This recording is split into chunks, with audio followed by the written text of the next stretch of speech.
Continuity equation. We talked about this a little bit last time when it came to the conservation of mass. And so the definition was going like this. It basically said this equation, and I'm going to show it to you in a little bit. This equation expresses conservation of mass for an incompressible fluid flowing in a tube or some other channel. Remember that an incompressible fluid is a fluid that does not it does not have a changing density, and the viscosity is non-existent. So it says that the amount out of the mass of the volume of the fluid flowing through a cross-section of the tube in a given time interval must be the same for all cross-sections. So let's go ahead and explore this just a wee bit. Okay. So let's say we have ourselves a tube. Okay. And then we're going to draw an element, okay, a fluid in that tube. And it's going to have a cross-sectional area of a sub 1. Okay. It's also going to have a velocity v1 associated with it. Cool. And let's say we have ourselves another cross-section. And I say cross-section, but this is really a volume element. Okay. And so with this volume element, it's a sub 2, and then it has another velocity v sub 2 associated with it.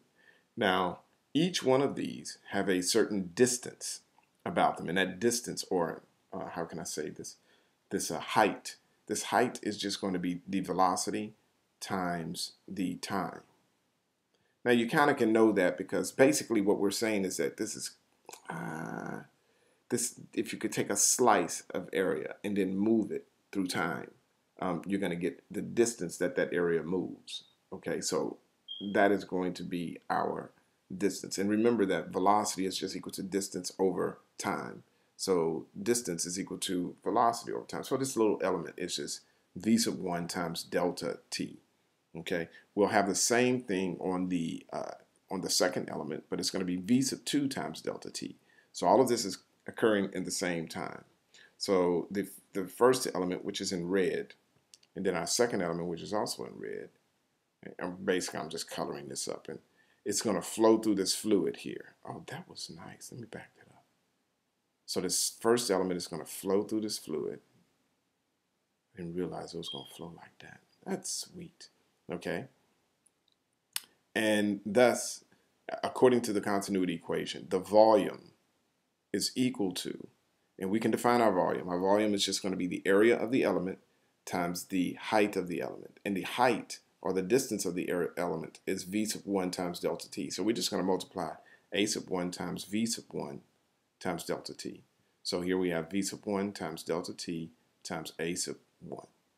And so that volume, what we're saying is that volume is equal to this other volume here, which is just v sub 2 times delta t times a sub t, a sub 2. Okay, so we're saying that those are equal. So with that, we can write this. You can just say that they're both equal. Okay, this is like just pure logic. And this is going to imply that delta V, which is the volume, okay, over T, this is like our volumetric flow, is equal to V sub 1 times A sub 1, which is equal to V sub 2 times A sub 2. All right, so this is our continuity equation. The one right down here. Should draw this whole thing. This is our continuity equation here.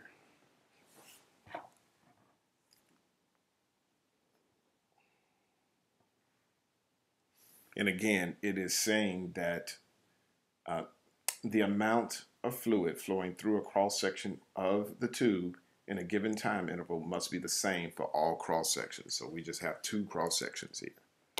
And we're talking about the cross-sectional area. Cool.